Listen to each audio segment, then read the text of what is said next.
All right. Well, it's 3 o'clock. We'll go ahead and get started, everybody. Good afternoon. So I'm Jess McCauley. I work for Prince William Soil and Water Conservation District. And I'm excited to introduce Dan Schwartz, who is his presentation on building healthy soils. So we'll do questions at the end during a 5-minute Q&A. So Dan Schwartz holds a bachelor's and a master's degree in environmental science from the University of Maryland and Virginia Tech. Since 2003, Dan has worked as a soil scientist for the Northern Virginia Soil and Water Conservation District. His first years with the district were spent outdoors doing field work to update the Fairfax County soils map. Since then, his work responsibilities have broadened to include outreach and education, technical consultation to county agencies, soil and stormwater research, erosion and drainage assistance to landowners, and implementation of the district's residential grant programs. So here is Dan Schwartz presenting Building Healthy Soils. Thank you. Thank you, Jessica. Thank you. Thank you, everybody. It's nice to be here. Nice to be here in person after a couple of years spent on Zoom. I think I'm probably preaching to the choir a little bit. I see some familiar faces. Definitely the choir. Obviously, you're here on a weekend, spending your whole day, your whole Saturday learning about native plants. So you probably have a little appreciation for soil to begin with, but I'm hoping this presentation will fill in some of the gaps in understanding and maybe, make you even appreciate it just a little bit more. I apologize, I'm gonna have to kind of stay over here because I'm advancing the slides on the keyboard, but I'll try and walk around. If anybody can't hear me though, just raise your hand and I will do my best to project.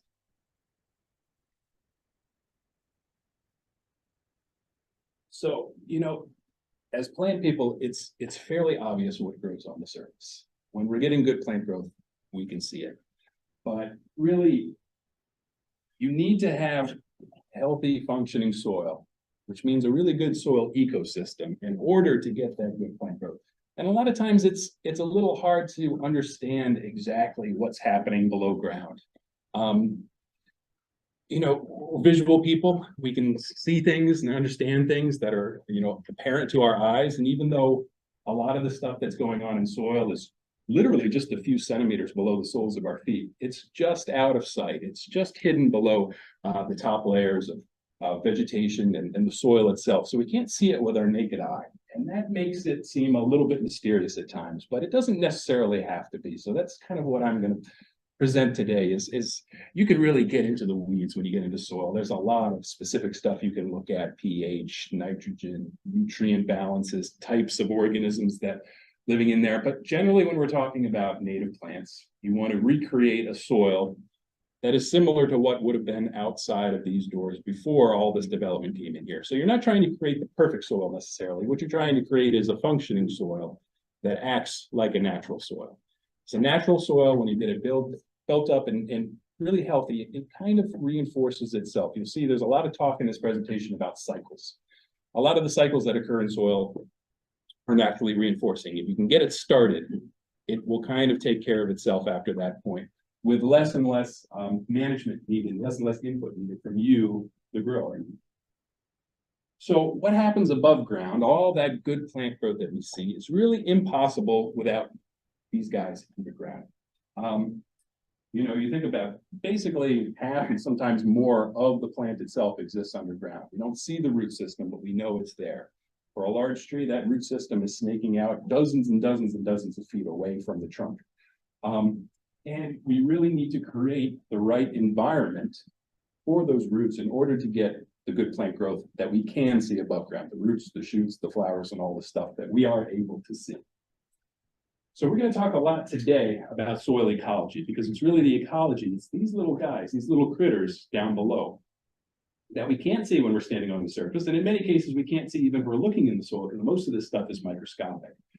But it's these guys that really power the cycles that give us healthy soil and therefore give us healthy plants as well too. So let's start first with a little bit of a conceptual notion. What is soil? We'll talk about soil first because I think people have a misconception about what soil actually is. So sort of in this grand general idea of what soil is, I think of it as the skin of the earth. We think of the earth existing in 3 general spheres of matter. We've got our hydrosphere, our lithosphere, and our atmosphere. What is the hydrosphere? That's all of our water, from the Atlantic Ocean down to our big bodies like Potomac River and the Chesapeake Bay, the Occoquan River, down to the little feeder streams that flow into those. And then even smaller than that, the pockets of groundwater in the soil, the little microscopic droplets of water vapor up in the air that create our clouds. All of that is the hydrosphere combined together. The lithosphere is our rock and the remnants of our rock. No matter where you are in the world, if you dig down deep enough, you are going to eventually hit solid rock. Around here, you only have to dig down about 3 or 4 feet in northern Prince William County. As probably some of you know, if you're gardeners here, you might have hit bedrock in your own backyard. It's pretty shallow around here. If you see those huge piles of spoil rock that they were digging up out of the I-66 widening, you'll know that you don't have to dig down very far to find rock around here. If you go to eastern Prince William County, around Woodbridge or Triangle or Dumfries, you might have to dig down 200, 300, 400 feet before you hit bedrock. So there's big changes from one spot to another. But eventually you will hit rock. And as that rock weathers in place, it breaks down into smaller pieces, sands and clays and stuff like that. That is our lithosphere. So the solid rock and the weathering products that break off of that rock. And then there's the atmosphere, which is pretty self-explanatory. It's the air that we're breathing right now. Where all 3 of those things combine together, that's where you get soil, right at the surface of the earth. And that's important to think about because we think about soil as a solid. But in reality, healthy soil, and I do put an emphasis on healthy because not all of our soil is healthy, so it's not all going to look like this. But a good healthy soil should have a dispersion of matter that's similar to this very simple pie chart up here. 50% by volume, solid material, 25% by volume, soil air, or what we call the soil's atmosphere, and 25% by volume, water. That's quite a bit different than most people probably think. We think of soil as a solid. This building is sitting on soil right now, so it's got some strength to it. But healthy soil is only half solids. The other half is open space that can be filled by air or water. Obviously, if you have a big rainstorm, soil is totally saturated. You can have a soil that's pretty much 50% water, 50% solids at that point. You have a really long drought, that air portion is going to get a lot higher. But throughout the year, this will be your rough average. And of course, this is a generalization, but your rough general average of what a healthy soil will be. If we look a little more in depth, we can break those soil solids down into their organic fraction. So organic matter is about 5% of the volume of soil, and mineral matter is about 45%.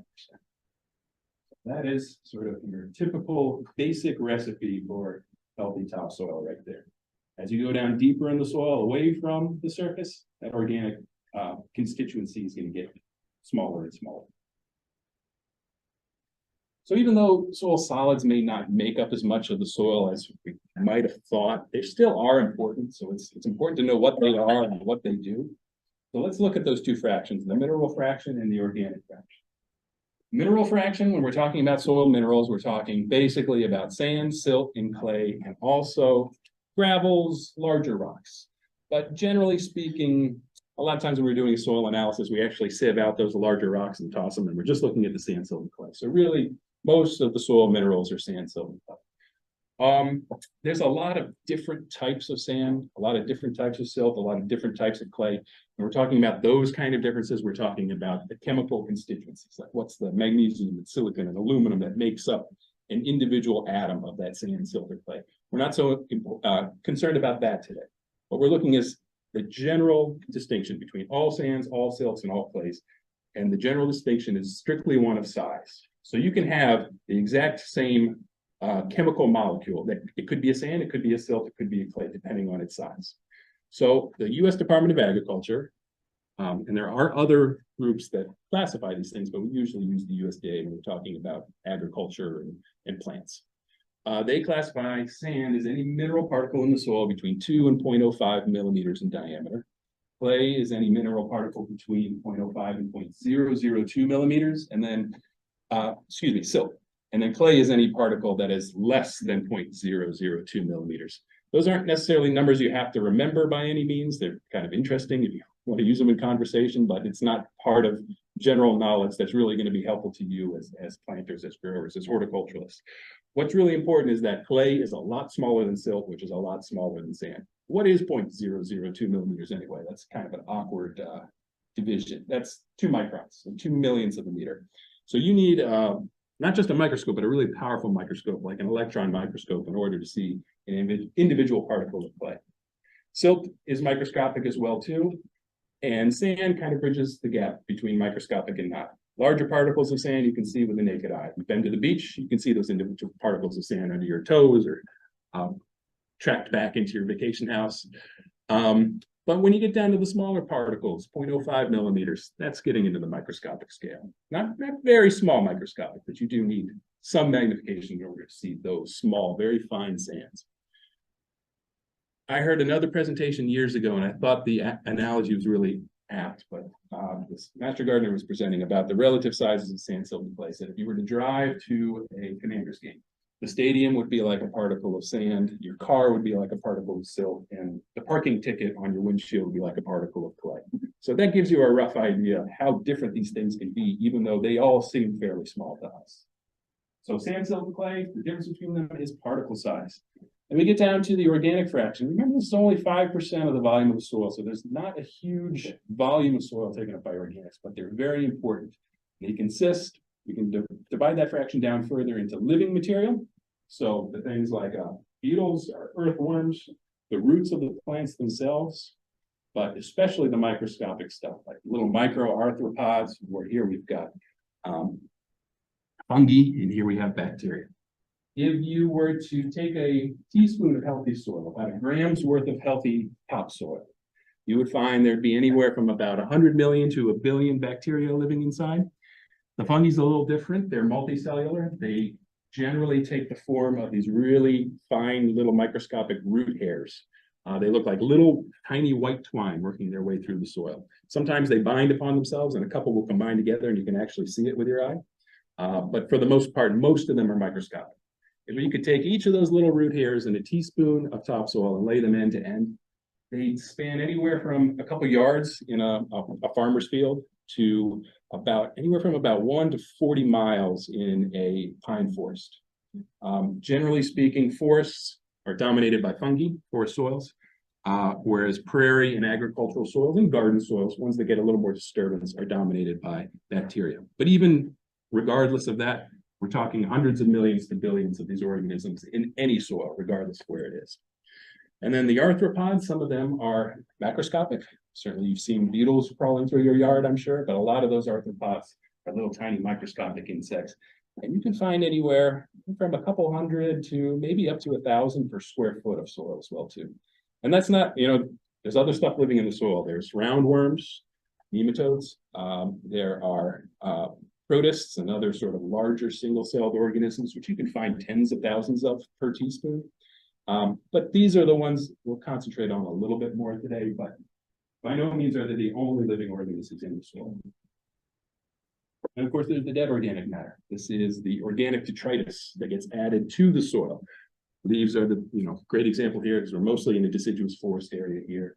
But twigs, branches, dead trees when they fall, dead animals when they die, their carcass returns to the soil. Animal droppings, the manures from wildlife and from livestock all gets added to the soil as well too. So that's what we put in the dead organic matter category. Moving back quickly just to the mineral fraction, there's one important physical trait of the soil that I wanted to mention, and that's soil texture, which might be a term that you hear of a lot. Soil texture is very simply the percentage of sand, silt, and clay in your soil. This is disregarding any organic matter. So how do you measure soil textures? You take out the organic matter, you take out any mineral particles that are larger than sands, and you just look at your sand, silt, and clay. So those three percentages, sand, silt, and clay, will add up to 100. So you can have a really sandy soil and add a lot of organic matter to it. Still a really sandy soil because organic matter does not factor into texture. It's just sand, silt, and clay. When you say you've got a really clayey soil, you're sort of making an indirect analogy to the soil texture. That means that your texture is clay dominated. When you say you have a really sandy soil, it means your texture is sand dominated. And the texture is important because it really does affect the ability of the soil to retain water, nutrients, and it affects the infiltration rate of the soil, meaning the ability of the soil to take in water and oxygen. Now, these are very, very general, but they show you the patterns that we find in soil. So up in the top, we've got a very simplified, very general map of the water holding capacity of soil. To the right, nutrient holding capacity, and down below the infiltration capacity. if we were to have a magic mixing bar, like a DJ has, where they can, move sounds from one speaker to another. But this mixing bar allows us to change the texture of the soil. If we move it to the right, it starts adding clay. We go from 0% clay to 100% clay. Or if we move back to the left, it goes from 0% sand to 100% sand. How would that change in texture result in any differences in the changes in the water, nutrient holding capacity, and the infiltration capacity of the soil? Well, we start down at the bottom left of each of those graphs. We've got 0%, and let's say we start mixing our clay, and we start adding more and more clay until eventually we have a soil that's 100% clay, which you won't find around here. You also won't find a soil with 0% clay. You're always going to have a little bit of a mix of all three. But let's say theoretically it's possible. Well, that 0% clay soil really isn't going to be holding much water at all. But as we start adding more and more clay, clay has a very good ability to hold on to water. So the clay content increases and the water holding capacity of that soil increases as well. We do the opposite. We start mixing to the other side. And we start adding in more and more sand and taking away the silts and clays until we eventually get a beach sand, pretty much close to 100% pure sand. What happens? As the sand content increases, the water holding capacity goes down. The same thing happens with our nutrient holding capacity. It's the same pattern. You start adding more and more clay to your soil, the nutrient holding capacity goes up. Clay has a great ability to cause nutrients, especially dissolved nutrients, to adhere to the surfaces of the clay. Same thing with water. As we start adding more sand, the sandier the soil gets, the less ability it has to retain and hold on to nutrients. But interestingly, that pattern reverses when it's the infiltration capacity. Again, infiltration is the general term for how easily oxygen, water, and other materials, but oxygen and water are what we care about, how easily those get from the surface and percolate down into the soil. Obviously, you add more sand, soil becomes more porous, water and oxygen quickly soak down into the soil, down to the root zones, down to all the microbes that live there. Start adding more clay, clay starts making the soil kind of dense feeling, it's sticky and gummy. It's hard for oxygen and water to penetrate down into a clayier soil. So the more clay you have, the less infiltration capacity. This is a problem though, because you want all three. You want good water holding capacity, good nutrient holding capacity, and good infiltration. I mean, a soil that has a lot of clay, great, you're going to hold a lot of water, but if the water can't get in there in the first place, it's not going to do you much good. Same thing with sandy soil. Got a lot of water entering through, but if it has no ability to hold that water, it's just going to leach right down to the groundwater without staying in the rooting zone long enough for your plants to access it. The other problem is texture can't be practically changed. If you are living with a sandy soil, you should just admit to the fact that you've got a sandy soil, and that's fine. There's things you can do. Can't really change the texture. I mean, theoretically you can. If you want to bring in 60 loads of clay with dump trucks, you could do that, but I don't think you are, and I don't recommend it. So generally, it's best just to resign yourself to the fact that you're stuck with the texture that you have. However, that's not the only soil solids there are in the soil. So we got sand, silt, and clay, and that's the texture, but then there's the organic matter as well, too. Even though that's only 5% of the soil, it has a lot of effect on the behavior and traits of the soil. So organic matter has a very large effect on the water retention, the nutrient retention, the infiltration, and something else, nutrient cycling as well, too. So all those things that are affected by texture are also affected by organic matter. And the nice thing is, while you can't change texture, you can fairly quickly change the amount of organic matter that's in your soil, entering your soil, and stored in your soil through various types of good soil management, good landscape management. Texture can't be changed, organic matter can. What does organic matter do?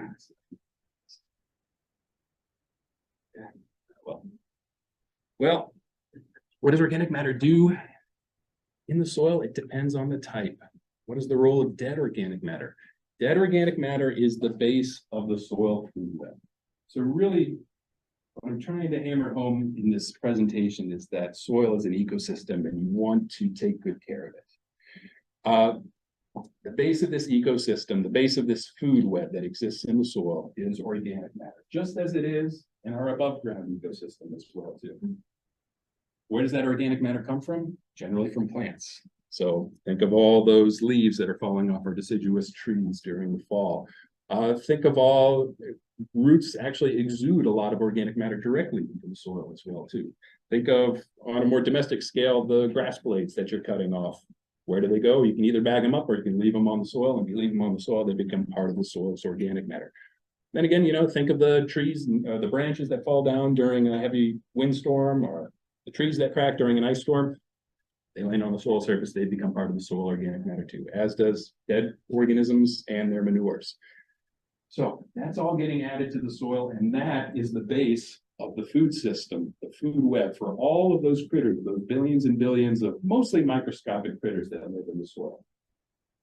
Now, the living organic matter, they're sort of the processors of the dead organic matter, or dead organic matter. So the dead organic matter is basically the soil food web that adds that organic carbon into the system, and the living organic matter that processes it, that decomposes it. First step is the decomposers. These are basically your fungi and your bacteria. Their role, for the most part in soil, is to take that dead organic matter and start to decompose it, break it down. And they're not doing it for the good of the world. They're doing it for the good of themselves. That's their food. As they're decomposing it, that's how they eat. They basically digest things outside of their body. So they're adding, enzymes and stuff that are breaking this stuff down, and that releases energy that they can use in organic carbon that they can use to reproduce and make new forms of themselves, new bacteria, new fungi. We also have the shredders. And the shredders are exactly like they sound. A lot of them are the little arthropods, little insects that live in the soil. They take big pieces of organic matter, maybe a twig or a leaf that's fallen, and they shred it into little pieces. And again, they're not doing this just for the good of the world. They're doing it because it's their food source. Some of them eat that organic matter directly. A lot of them actually graze on the bacteria or fungi that are living on that organic matter. But what they end up doing during their feeding processes is they shred that big organic matter, that big leaf, into little pieces of leaf. And if any of you are composters, you get faster decomposition in your compost pile when you shred stuff before you add it. Same thing happens when the shredders. When they're shredding the organic matter that gets added to the soil, they're putting it into smaller pieces that has more surface area that is then more easily attacked and decomposed by the fungi and the bacteria. So they're basically prepping this organic matter to put it into a state where it's easy for those smaller guys, those microscopic fungi and bacteria, to break it down. And then I'm kind of giving a short shrift to the rest of the soil food web. It's very important, but we're not going to get into as much detail. But I would put the rest of the soil food web today in terms of liberating nutrients. And what does that mean? Well, the interesting part about the soil food web is that bacteria and fungi, bacteria especially, they like a food source that has about 24 parts carbon to 1 part nitrogen. And they actually increase the nitrogen in their body. So in their body, their carbon to nitrogen ratio is about 10 to 1, sometimes even a little bit less. These predators, the nematodes, larger animals, birds, the larger arthropods, even the amoebas and other single-celled organisms that prey and eat on that fungi and bacteria, they don't need as much nitrogen in their system. So when they eat those very nitrogen-rich fungi and bacteria, they actually pass a lot of nitrogen and other nutrients out through their waste. And if any of you have ever done farming or ever applied manure to your garden, you know that when you're adding manures or adding animal waste to a garden plot, you're adding a lot of nutrients there as well too. So what these guys do is they basically eat these really nitrogen-rich, lower-level critters in the soil food web, and they poop out soluble nitrogen and other materials as a result, because they don't need all that concentrated nutrient source. So by preying on them, they're basically creating soluble nutrients. And the trick with roots is they only have a very limited role in the soil. They take up two things. They take up oxygen and they take up water. So you're thinking, well, what about all the nutrients? Well, they take those up too, but they have to be dissolved in the water first. So these guys basically eat the lower level single-celled bacteria and multi-celled fungi and poop out a lot of that excess nitrogen and other nutrients that they had stored up in their body in a form that can then be dissolved in water. And that water is taken up by the plant roots. They're taking it up because they're thirsty, but they're also getting all those good dissolved nutrients in there as well too. So I put that under the banner of liberating nutrients. So I'm kind of, not going into too much detail. But there's one critter I want to go back to. It has a very important role. It's actually a branch of fungi, a family of fungi, if you will. And they have a very important role in collecting nutrients. And this is a picture of a pine seedling right here. And I've done my best Spruce? Spruce? Okay, spruce seedling. I've done my best to try and draw out the roots of the seedling. And the rest of those roots there are something called mycorrhizae fungi. Mycorrhizae fungi are a type of fungi that will invade the root. It seems like they're infecting it, but what they're actually doing is they do grow sometimes inside the root cells, sometimes they wrap themselves around the root cells, and then they send their little fungal root hairs out into the rest of the soil. What that does is it effectively extends the reach of the plant's rooting zone, rooting interface. Those fungal root hairs work their way out in the soil where they contact soluble phosphorus and nutrients and water, and they take that material and they give it to the plant, and the plant gives them carbohydrates, food basically, that it makes through photosynthesis. So the plant feeds the mycorrhizae then scavenge the soil for water and nutrients for the plant. So it's this great beneficial relationship, and I'd say most trees around here have to have some relationship with mycorrhizae to grow. The conifers are really dependent on them. The others do much better if they've got them. Gotcha. But they don't have to have them. Okay. And the way it says it's spruce, it's nitrogen fixed. You see the nodules in it? Ah, okay. Gotcha. Let's go back to our textural effects. Well, what we've done is we can add a lot of good organic matter to our soil, feed that soil food web, which will then decompose that organic matter and put it into a soluble and release nutrients in a soluble form, which the plants can then take up. We've kind of negated the negative effects that texture has on our nutrient holding capacity. So let's say you have a really sandy soil that doesn't hold nutrients very well. Well, the solution is really to add more organic matter, because as you add organic matter, you're getting that nutrient cycle really kicked into high gear as a result of feeding and stimulating the soil food web. And they start releasing nutrients for you from within the soil itself. So that becomes your nutrient source for the soil. So even if it's still a sandy soil, well, now you've got a good nutrient source and you can grow things on it as long as you've got that soil food web in pretty good shape. So add organic matter. That'll help you to shave off the sort of the rough edges of having a soil that doesn't have a very good texture for holding on to nutrients and retaining them. What else does organic matter do? Create soil structure. Now, structure sounds like a very unimportant thing. It's how soil solids are arranged together, how they're glued together. But it actually is a very important thing once we start finding out what good structure or bad structure does or doesn't do. So soil will naturally clump into little aggregates that we call PEDs. So if you go to Virginia Tech, Virginia State, University of Maryland, any of the agriculture schools around here, you'll see that the soil scientists are actually, their official title is pedologists. So they're people who study clumps of soil, basically. These are actual soil PEDs. They come in a variety of different shapes and sizes. What you'd like to see is that granular soil. You typically find that in your topsoil. Oftentimes, if you dig down, you get into blocky soil, which is basically the same shape as granular soil, just a little bit bigger. Fortunately, what we do find a lot of in urban areas is plainy soil, which is often what happens when a nice, well-structured soil gets compacted by people, by machinery, by construction. And these two, massive and single grain, these are basically what happens when you have no structure. So if you go to a beach, that's single grain. Basically, every single grain of soil just doesn't adhere to any other grain. So it's just loose individual grains of sand, silt, and clay. In the beach case, it would be all sand, but a single grain soil would have some silt and clay in there too. Massive means everything's just one big chunk. Everything adheres to everything else. You just have one huge, undifferentiated block of soil. And you don't want that either, for reasons we'll get into. The reasons that soil structure is important is that it creates channels within the soil, pores within the soil. So the soil clumps together into those granules, those blocks. There's a few other shapes there, but those are the two that we see most commonly around here.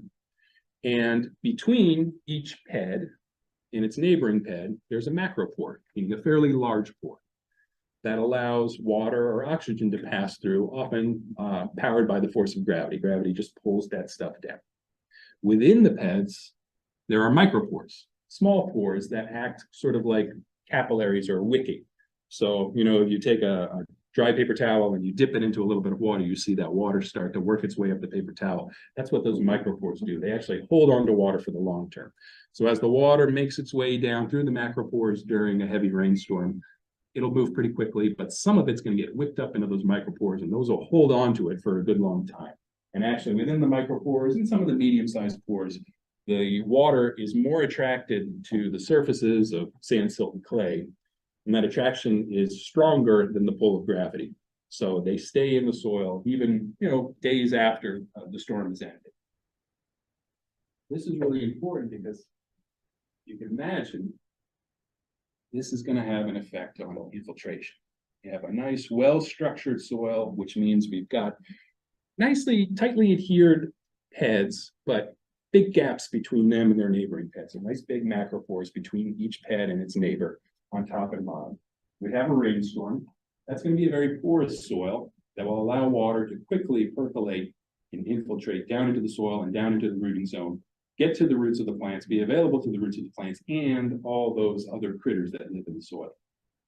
If we have a compacted urban soil, let's say it was that same soil, but we ran across it with a bunch of backhoes, walked across it with a marching band or whatever you do in urban areas. That same rainstorm comes, there are pores there, but they're tighter and they're smaller, and they just don't allow water in nearly as quickly.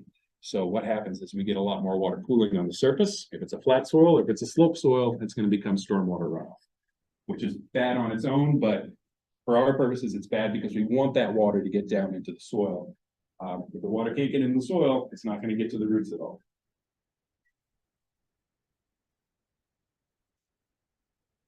And what is causing these PEDs to form? Well, a lot of it has to do with our bacteria and our fungi. So as they're breaking down organic matter, they are creating something called soil humus, which is basically what you're trying to create when you have a compost pile. Compost isn't exactly the same as humus, but it's very similar. It's a resistant breakdown product. So soil humus is basically the stuff that is really hard to break down. It's too hard for these guys to break down. They break down the easier to decompose stuff. Bacteria break down the really easy to decompose stuff like sugars and things like that. The fungi break down the harder stuff like cell walls, lignin, things like that. But there's still some really tough resistant material left behind after they're done feasting. That's the soil humus. And the soil humus is very attractive to water, and it's sticky. It's one of the natural glues that helps soil to adhere to itself. Clay is another one, and clay is in soil naturally. But if you don't have a clay soil, you can still get really good texture. Really good structure if you have a lot of humus, because it's just one of those natural glues that causes the PEDs to start to clump up. In addition, there's a lot of different types of organic matter that are created as these guys are breaking down, leaves and twigs and stuff that kind of give a waterproof coating, if you will, to some of the PEDs. Because the PEDs are great if they're sticking together, but if you get in your first rainstorm, all those PEDs just dissolve, and then all your pores are going to be clogged up. A lot of the breakdown products, the organic breakdown products these guys create as they're eating away at that organic matter, allows those PEDs to basically sit in water in a solid form. It kind of gives them a waterproof coating, for lack of a better term, that prevents them from just dissolving every time we have a rainstorm or snow melt or sleet. So they sort of create the sticky gels, the humus that causes the soil to clump up into PEDs, and also create a waterproofing that prevents those PEDs from dissolving every time they interact with rain. And then we've got some of our bigger critters. Earthworms are the ones we're most familiar with, but the roots of the plants themselves, I would put both of these, as well as other critters, into our burrower category. If all we had were the small things that were clumping everything together, well, that's great, but we just come up with one big clump of soil. We also need stuff to work its way through the soil to create those pore spaces, to actually create the holes or the channels that allow water and oxygen to get through. So we sort of have to have our natural glues to get the soil to clump. We have to have our burrowers to break up the soil into those individual PEDs separated by macropores. And that's something that the earthworms are particularly good at, but the roots of the plants as well too. Roots, the small living roots at the tips of plants, the active roots, not the big woody ones you see coming out of the trunk itself, but the small little tiny roots at the very ends of the branches of the rooting system are constantly growing and dying. And as they die, they decompose and they've created a new pore space. So these guys are constantly burrowing through the soil, creating macropores, which allow oxygen and water to move through quickly. So back to our textural diagrams. Now let's say we've got a lot of good organic matter that's being broken down by our fungi and our bacteria, creating those natural waterproof glues. And then of course, we've got a lot of fungi and bacteria and they're releasing a lot of nutrients that's going to attract plant roots, and it's also going to attract our burrowing organisms like our earthworms. Create those pore spaces. So we've kind of negated the bad aspects of texture on the infiltration capacity. So we have a really clayey soil in this case that has a naturally low infiltration capacity. The answer is not to import a lot of sand. The answer rather is to load up that soil with some good organic matter to feed the soil food web, so that the microbes and critters and larger organisms that live in the soil will naturally start to create that good soil texture through their gluing and burrowing activities. Lastly, talk about water holding capacity. So again, this is sort of an ideal graph, if you will. We've got on the left, the vertical axis, the volume of water that can be held in soil, and on the horizontal axis, we have soil texture. So as we move from the left to the right, we're moving from a very sandy, gritty soil with very little clay through a nice mixed soil, a mix of sand, silt, and clay, which is called a loam, and then we move on to a very clay soil. So the soils are getting finer and finer and finer as we go to the right, and coarser and coarser and coarser, sandier as we get to the left. How does this affect the amount of water that can be held in soil at any one time? Well, the total amount of water that is held in soil is actually not that important to us. It's the amount of water that is available to plants. And we figured this number out by finding two other numbers and subtracting them from each other. The first number is the field capacity. And that's basically the capacity that the soil has to hold water about a day or two after a really heavy soaking rainstorm. So during that heavy soaking storm, the soil is going to be saturated, which means every single pore, macro and micro, is going to be full of water. But after a day or so, after the rain stops, the macropores will be clear. They'll be full of oxygen again. The way I kind of think of this is if you get a dry sponge from a supermarket, open it up, let's say you stick it under your faucet, put that faucet on really low, just let it drip. Put the dry sponge under, hold it in your hand, faucet drips on top. For about the first minute or so, maybe 30 seconds, all the water that drips onto that sponge is going to be absorbed in the sponge. You can see the sponge start growing as it absorbs the water. And after about 30, 45 seconds or so, you'll start to see that drips start coming out of the bottom. That's when the sponge is at saturation. Turn off the faucet, meaning turning off the rainstorm. That sponge will still drip for another 5, 10, 15 seconds or so, and then it'll stop. When it stops, that's sort of analogous to field capacity. So the biggest pores have drained out and have dropped their water because in the big pores, the pull of gravity is stronger than the attraction of that water to the surfaces of sand, silt, clay. But all the other medium and small size pores, they hold on to that water more strongly than the pull of gravity. So there's still a lot of water in that soil, not quite as much at saturation, but that's what we consider to be the field capacity. That's basically the highest amount that's available to plants, because the water that's going through those macropores and being pulled down by gravity, that only stays in the soil for, maybe a couple minutes to an hour or so. It's just not there long enough for the roots to access it. But at field capacity, it's held in the soil and the roots do have access to it. However, that's not the end all be all. So the other soil water content we're concerned about is the wilting point, which is pretty self-explanatory. This is the level of water in soil where you start to see your plants visibly wilt. The wilting point changes though. In the sand, the wilting point is basically zero. Basically, any water that's held in sand is available to the plants. But as we start getting more clay, more silt, but especially more clay, what we'll find is that clay holds a lot of water, but it's greedy about it. It holds it very, very tightly. So they form these films around the surfaces of clay, and the attraction of clay to the water is very, very tight. So tight in cases that when a root comes by and tries to suck up that water, it doesn't have the suction force in order to do it. The clay holds it tighter than the plant root can suck it off. So as a result, the wilting point actually gets very high when we have a very clayey soil. So naturally, if you have a loam, that's probably the soil that generally has the most plant available water, which is the difference between these two parts, the distance between them. So it holds a lot of water, but doesn't hold it too tightly. Sand holds very little water, but holds it very loosely. So it's almost all available, but there's so little to begin with, there's just not much there at all. Clay holds the most, but it holds it so tightly that the more clay you get towards the extreme end, the less water is available to the plants. But what happens if you start adding humus, so that decomposed organic matter? Well, humus is a lot like clay in one way, in that just like clay, it can hold a lot of water per unit mass, even a little bit more than clay can. Where it differs from clay is that it holds that water fairly loosely. So the water that binds to humus is generally available to the plant. So if you add a lot of good organic matter, which eventually become humus, to your soil, regardless of the texture you began with, you almost always will increase plant available water significantly, because it boosts up the wilting point just a little, but it boosts up the plant available water significantly, regardless of your initial texture, whether it's sand, a loam, or a clay. So now back to our graphs. Add organic matter, get a good humus content in your soil, and you can kind of negate a lot of the negatives that come with a texture, very sandy or a very clayey texture that might limit the amount of water that you naturally have available to your plants. Go through the layering of soils a little bit too, so you can kind of understand what you're seeing as you dig a little deeper in your own yards. We've got our O horizon on top. O stands for organic. O is basically the loose litter on the surface of the soil. A lot of people don't think of that as soil, but we consider it to be part of soil.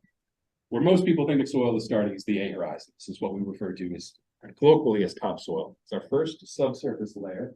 It's very rich in organic material, and it's going to have that nice dark brown or black color because it's full of humus, and humus is dark brown or black. In Virginia, we're lucky to get 2 to 5 inches of A horizon. That's not a bad thing. That's just what naturally occurs in the climate that we have with the plants that naturally grow here. You go to the Midwest, you might get 18 or 24 inches of A horizon because those are natural prairie soils out there, and they tend to create thicker A horizon. Ours are more natural forest lands. We do have prairies here, of course, as well too, but because of our climate, this 2 to 5 inches is what we get. But that's plenty for what we're trying to grow around here, especially if we're trying to grow native plants. They're used to that thin A horizon.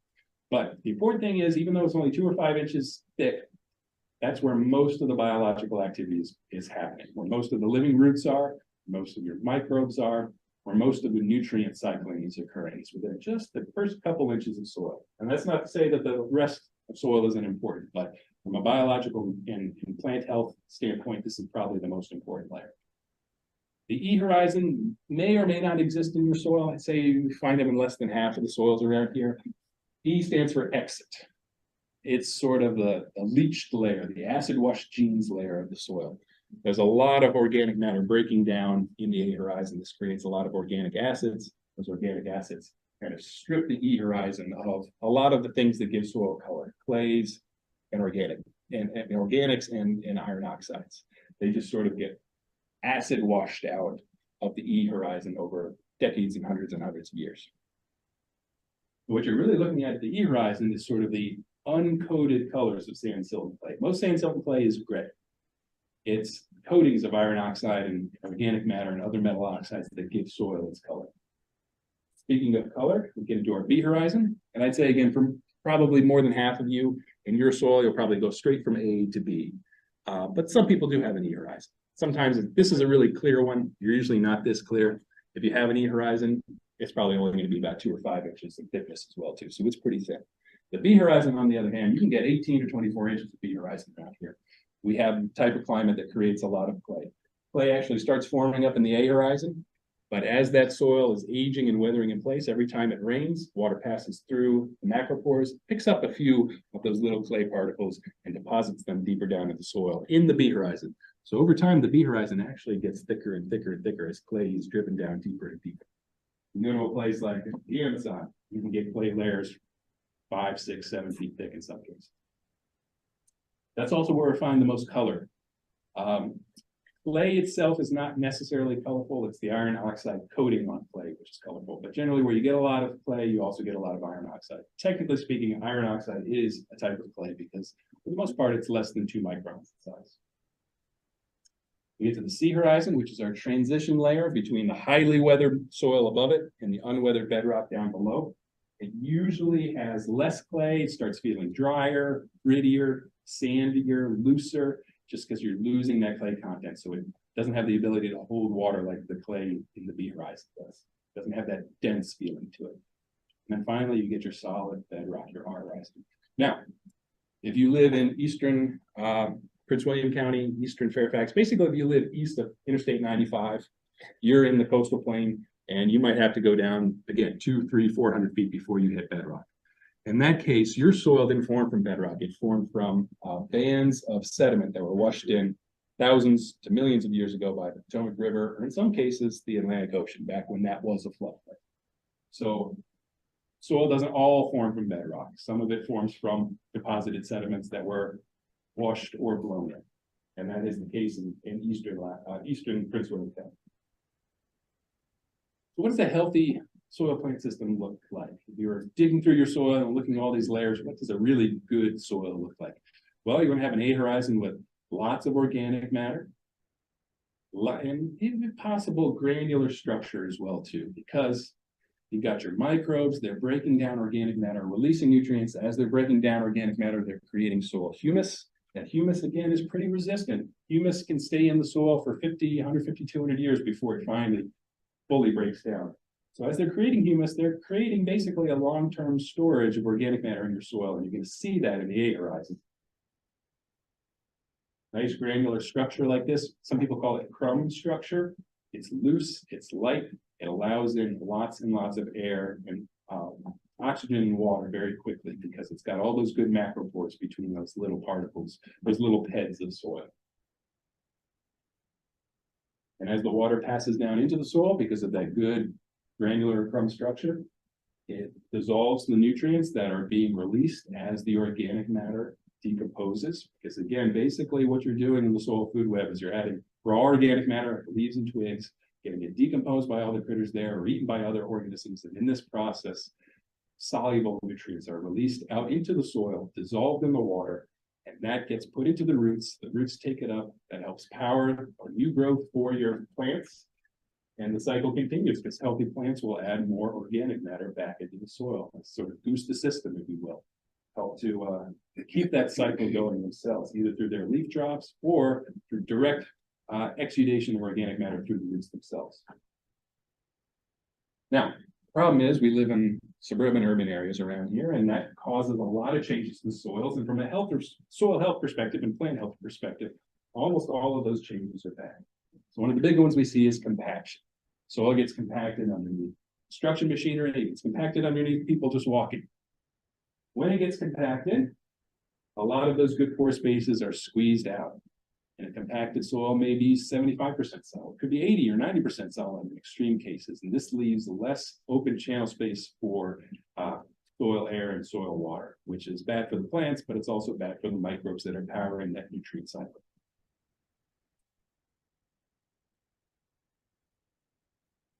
I like to call this compaction impervious light. It's not quite an impervious surface, but it's not all that far from it. A really compacted soil might absorb a little bit of water, but probably a small fraction of what it would have absorbed before it was compacted. This is a fairly typical scene you'll see in a newer subdivision. It'll be interesting to go back in 20 to 30 years to see what that tree looks like, because that tree is planted in some pretty compacted soil between the roadway and the sidewalk. And perhaps if the roots can find a little bit less density soil, maybe they can grow. But this could just become sort of like a large bonsai, if you will. When the soil is compacted, it becomes stronger as well too. And sometimes it's so compacted that it's too hard for the roots to burrow their way through. That's a bit of an extreme example, but it is possible. And if it's difficult for the roots to penetrate, the size of the tree is balanced by the size of the roots. If the roots are stunted, the tree is going to be stunted as well too. Okay. And this is a really good example of it. This is a picture from Casey Trees of Pennsylvania Avenue. I think these are all pin oaks. These are all willow oaks. Willow oaks. Actually, Casey Trees stole that picture from somebody else. Okay. But they were all planted at the same time. They're all the same species, but look how much bigger these are than these over on the other side. And why is that? Well, these are sort of trapped between the roadway and the sidewalk. They just don't have very much loose soil to grow in. So their roots are very constricted because the soil under the roadway and the sidewalk is extremely compact, and it's unlikely that those roots are going to be able to penetrate through, or at least they're going to have a really hard time to do it. Whereas here, I wouldn't say this is great soil, but at least they have this 30 feet of loose soil between the sidewalk and the building where it grow. And you can see the difference. Otherwise, they're growing in the same conditions, same temperatures, same age, but you can really see the change. Same cultivar. Same cultivar, yeah. The only difference is available soil they have to grow. Another effect of urban soils is mixing. When soil gets developed, it gets sprayed and mixed around, sort of stirred up. This often causes a lot of the fertile topsoil to be dispersed. Developers do try and stockpile the topsoil in a big pile and spread it out later. It's still, some is always lost, and stockpiling itself will damage the topsoil a little bit. It's obviously best just to keep it. But in worst case scenarios, you have this nice structured soil, and afterwards everything is sort of mixed into this almost uniform melange.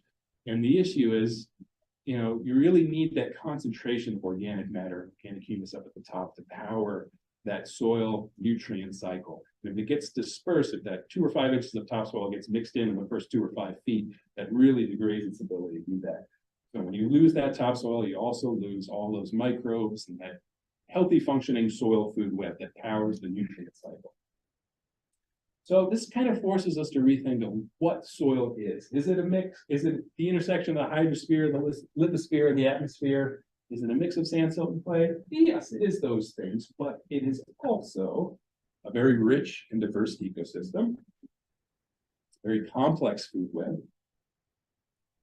It's a great recycler of materials, specifically organic materials. You kind of think of it as being sort of like the digestive tract of the world's stomach. What do? We eat our food, it goes into our stomach, all the microbes and acids in there break it down so that usable energy, organic carbon, and nutrients are put into a form that we can actually digest and use for our motion. And that's basically what soil does on a worldwide scale for all of the raw organic matter that gets dropped on it, leaves, twigs, dead animals, manures. All those microbes, earthworms, burrowers, arthropods, they're sort of like the microbiome of the world, if you will. They take those materials and they degrade it, decompose it, and put it into a form where those nutrients are available to be put back into the plants. How do you keep that stomach happy? Feed it. Feed it good stuff. What does it eat? Does it eat fertilizer? No. Fertilizer is useful in many cases, but it's a vitamin. What it needs is organic matter. In most fertilizers, you're getting nitrogen, phosphorus, potassium. There are some fertilizers that contain organic carbon, but soil food, the microbes' food in the soil has to contain organic carbon. The food source is organic carbon. Nitrogen, phosphorus, potassium, again, fine, but that's a vitamin. We take our vitamins in the morning. I take a vitamin. I'm still hungry. I want my bacon and eggs. You know, that's food. That's what fills you up and gives you energy. The vitamins give you nutrients, and that's important, but it's not energy. It's not food. It's a supplement, if you will. Food is something like compost. That's organic matter. You make your compost in your backyard. You don't have to buy it from the store. There are some products that kind of bridge the gap between fertilizer and soil food. This would be things like manures or malorganite, which if you know what malorganite is, it is also manure. It's treated in the walking sewage sludge. This has a lot of organic matter. It's also pretty concentrated in nutrients as well, too. So you can kind of consider this to be both a fertilizer and a soil food source as well. But again, to be a food source, it's got to have that organic carbon. But you don't have to go buy stuff. You don't even have to make a compost pile. You can mow in your leaves instead of raking them up and having the blower truck come and suck them up off of the curb. Because that's a lot of good organic matter that could go down into your soil. It's also a lot less work for you if you mow them and rather than rake them. Another simple one, you can leave the grass blades on your lawn instead of bagging them and taking them away. Grass blades are a great source of nitrogen. You can be a little more proactive. This person is actually hiring somebody to come in and rake out what they call a top dressing of compost. They're going to have guys with the rakes come in and rake those piles into about a quarter or a half-inch blanket of compost that covers everything. Thin enough not to bury the grass, thick enough that that organic matter is going to be incorporated by earthworms and other burrowers into the soil and really enrich the soil with good degraded organic carbon. But really, the simplest way to feed your soil, plant. Plant and plant densely, because again, growing plants are adding organic matter as they, die back and go into dormancy in the winter. All those leaves fall onto your soil. But even when they're growing, they are adding organic matter because they're pumping it out through their roots, because they're trying to goose that soil food system, because they have a lot of benefits from a lot of bacteria and fungi and stuff living in the soil. They're getting the nutrients. So they're actually feeding those microbes in order to get that nutrient cycle up and running. Plant, and as much as possible, keep the plant residues on site. Now, those of you who really like a nice, clean looking landscape like this homeowner might, maybe what you do is you take the clippings and you put them in a compost pile. So they're put away, but then once that's composted, you can spread that compost back onto planting bed. So in a way, it is keeping it on site. You're just sort of tucking it away for a little while. But the easy way to do it is just the stuff that normally would fall on the soil if you were out in the forest, keep that stuff falling onto your plant beds as well too. So the stuff that dies back, let it rot in place. And by doing that, you're feeding the soil food web, adding more organic matter, which is the base of the soil food web. This happens to feed those decomposers, which then are the food source for everything else in the food web as well too. So you're kicking the nutrient cycle into high gear as a result, because basically the soil food web is also a nutrient cycle as well too. It's recycling nutrients and putting them back in the usable form that can be taken up by the plants. So they're helping to create that nice healthy soil with good thick, very biologically active A horizon. By thick, I mean maybe only 5 inches deep, but that's enough for us. You're creating a soil that will naturally over time help to decompact itself, because the more roots and organic matter you have living there, the more humus, which is low density, is getting added to the soil, the more roots and other burrowers are working their way through the soil, creating new macropores, so you can help to decompact and compact the soil, make it loose, make it available to take in lots of air and water from the surface. And you're creating a resilient soil as well too. So remember, these things are natural cycles. You get that cycle up and running, it tends to reinforce itself. You get more of these guys in there, feeding good food into the soil food web, adding good organic matter. They're going to be strong. The soil food web is going to be strong. The nutrient cycle is going to be strong, and they reinforce themselves. That's not to say you won't have to do any management on it after that. But you look at a healthy soil. Who's managing healthy soils in a forest? Nobody. It just happens naturally because the organic matter is naturally being cycled through leaf fall and other deposition. And that's kind of what you're trying to recreate in your own yard. Get that natural cycle of organic matter returned back to the soil as best you can. So that's it. Hopefully we've got enough time for some Q&A. Is it all right? Yes. Thinking about an area of my yard that is full of flag irises that a previous owner planted, and it is so dense. But like I'm thinking about how you're describing the soil, and it's like full of roots, and I haven't stepped on it, and things have been falling on it, so it should be healthy, but like it's totally not. So how is I was trying to like get my head around what a healthy soil looks like. Does having like an invasive like that totally ruin the effects of good soil? Not necessarily, but there are times when you need to have a little bit of a firmer hand, I would say. A lot of times if you have a decent enough soil, it's not great, but it's okay, things are growing. Sometimes the answer is just to keep planting on it and let it fix itself. If you have a really dense soil, a really compacted soil to begin with where things aren't growing, it might be worthwhile going in there with something like a rototiller and some compost and really deep tilling in some material to sort of get things kick-started, if you will. And then planting densely with the stuff that you do want, which will grow fast, crowd out the weeds, hopefully, and send their deep roots into the soil. And yeah, so it might be worthwhile in those cases where your soil is very marginal to begin with to, do like that homeowner was doing with the compost top dressing or something like that. In this case, I might actually even excavate down in. I usually say don't till the soil, leave it as is, but sometimes you have to. Yeah. Sometimes you got to start over. Sometimes you got to start over. Exactly. I have a couple. Yep. So what is meant by well-draining soil? I guess that's in the eye of the beholder, because there certainly are plant types that like wet feet, but well draining for the purpose of this presentation means that basically water from the surface percolates quickly down into the soil. You don't see a lot of puddling on the surface. There are some areas where you do see puddling and it's natural. If you're in a floodplain and there's puddling on the surface, it's a floodplain. That's what it's supposed to do.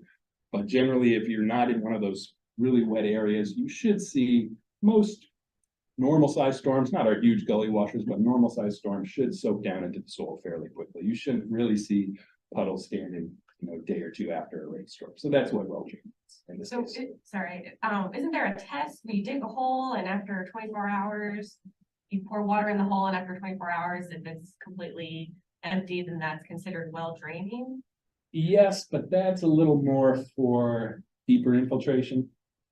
I was thinking here mostly just surface stuff. And again, that deeper stuff that you're looking at, that might be natural groundwater that you're finding. Some soils just have groundwater very close to the surface, so that's useful to know because that probably tells you what you should be planting there, which is stuff that likes wet conditions. But there may not be all that much you can do about it from a management standpoint, unless you really want to bring in some big machinery, which again, we're trying to avoid. Yes. What's the best way to create, efficiently and effectively increase soil velocity?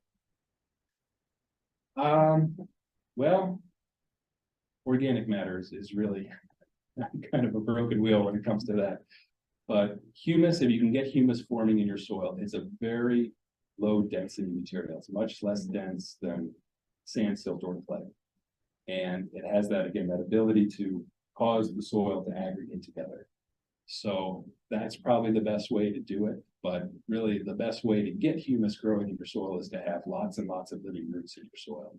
So that means to plant densely with deep-rooted vegetation, which is usually native vegetation. That's not to say, there are ornamentals that have plenty fine roots as well, but generally speaking, natives have deeper roots. Will exude a little more organic matter into the soil and help you build up that organic carbon storage. And it's not something you'll see in just a growing season. It's a slower process, but it will slowly build up. Sure. One more quick one, Okay. sorry. At what horizon do we find groundwater? It depends on where you are. So again, if you're in a floodplain, especially now that we're in February, groundwater might be right at the surface, so it'll be at the A horizon in some cases. So it's really more about your landscape position. If you're high up on the hilltop, you probably won't find any groundwater. If you're down low by a stream, you might find groundwater in any of those horizons. The closer you get to the stream, the higher that groundwater is going to be. So it's not so much the soil type as the landscape type. Soil type is also important. You got skill. Right. And so there are some soils that have thick clay layers, which are called a perched water table. The water can't percolate through that. But I'd say if you take a look, if you think you have high groundwater, take a look at the soil survey for your area to see what soil type you have mapped on your property, and it might answer a lot of the questions. Or if you're right next to a floodplain, that probably is your answer right there. And then you can try and ask You're me. talking about decomposed shredders and all. Mhm. You said they gave a ratio of 24 to 1. One I thought was carbon, that was Mr. 24. and it's Nitrogen. Organic carbon. Carbon and nitrogen. So, yeah, bacteria likes a food source that's about 24 parts carbon and 1 part nitrogen, or less. So 20 to 1 is fine too. If you feed them something that's a little higher than that, let's say like sawdust, which is probably 100 to 1, 100 parts carbon and 1 part nitrogen, very little nitrogen. The issue there is that the bacteria won't be getting the nitrogen they need from that food source. They'll break it down. Got carbon in it, they want that. But they'll have to look elsewhere for their nitrogen, and this can often put them into competition with the plants. And they'll start scouring around for nitrogen from other sources, which might be the nitrogen the plants want to take. So if you give them a good food source, which generally the natural droppings that fall on soil will have enough carbon, nitrogen. They get everything they need from that organic matter, and it doesn't put them into competition with other soil organisms or the plants themselves. So the trees themselves that are dying and decomposing in the roots are high in carbon relative to nitrogen. They can be, but Those are nitrogen graft with either the wood chips or the larger woody matter. In fact, one of your best woody mulches is the stuff you get in your harvest truck straight out of the chip. It'll be mostly the fungi that decomposes that. Fungi decomposes woody material, whereas bacteria decomposes the grass blades that fall. The juicier stuff, that's easy to decompose. That's why you find more of them in grasslands. There's not as much of that woody debris that you would find in the forest. And fungi has a different way. They can they can break down stuff that had a lot less nitrogen in the soil too. People always leave bags of grass around by the curb, and I thought about not collecting those to use as mulch. Is that bad? I mean, does it mean that it might have chemicals on it from the lawn treatment? It might, I wouldn't be too worried about it though. So, even those chemicals, they are for the most part organic materials as well too, meaning they contain carbon. Doesn't mean they're all natural. As long as they're not there in such a high concentration that they'll kill the microbes that you have in your soil, chances are there's some species of microbes. There's thousands of species in the soil that we don't even know about. There'll be some species in there that'll be able to break down that pesticide or whatever it is into its constituent parts and make it safe, so to speak. So yeah, I think it would be fine. Grass clippings are better for the ankle grass, not as much for the woody perennials. The best advice is mulch like with like green annuals, you mulch with grass clippings and household pairings. Woody perennials, you mulch with wood. And I know you keep saying organic matter. We have not we have 20 years worth of leaves on our property. We went from a 0A horizon to a 2-inch horizon. There you go. The next question was, you talked about the leached out soils. Is bringing that back up and getting at least a portion of it back up to mix in with the higher level soils. If you've got the ability to do so with enough organic matter to mix in with that, is that actually advisable or there? No, I wouldn't. Basically, you've got a decently healthy soil. The best thing you can do is don't touch it, but don't till it, don't mix it. Because every time you go in and mix, you are in fact kind of physically destroying some of that good soil texture, so not texture, structure that you created. And that natural leaching that you find that happens. That's what soil is meant to do. And oftentimes there will be, some deep roots from some of these vegetation that will be able to get down in there and get some of that deeper nitrate or whatever else is leached out. But really what we see is that natural soils don't leach materials at a problematic level. It's when we add things like ammonium nitrate to our farms or to our grass, where we really dose a high level of soluble nutrients into the soil that we might have leaching problems that could be problematic for groundwater quality or surface water quality. So no, I wouldn't try and change the layering of the soil. Just let it do what it naturally does. The only place I've seen the E horizon around here is in long undisturbed forest soils. Generally, we probably had a lot of E-horizon in the past, but a lot of it was destroyed by the plow. And this area is a big suburban area now, but for 250 years where it was pretty much all farmland, consistently farmed, and that tended to take that E-horizon and mix it into the A above and to the B below and just kind of pulverize it. So it might reform again, give it another 200 years, maybe some of these lawn soils, if they just stay as are for a long time, you might see an E-horizon forming again. But yes, where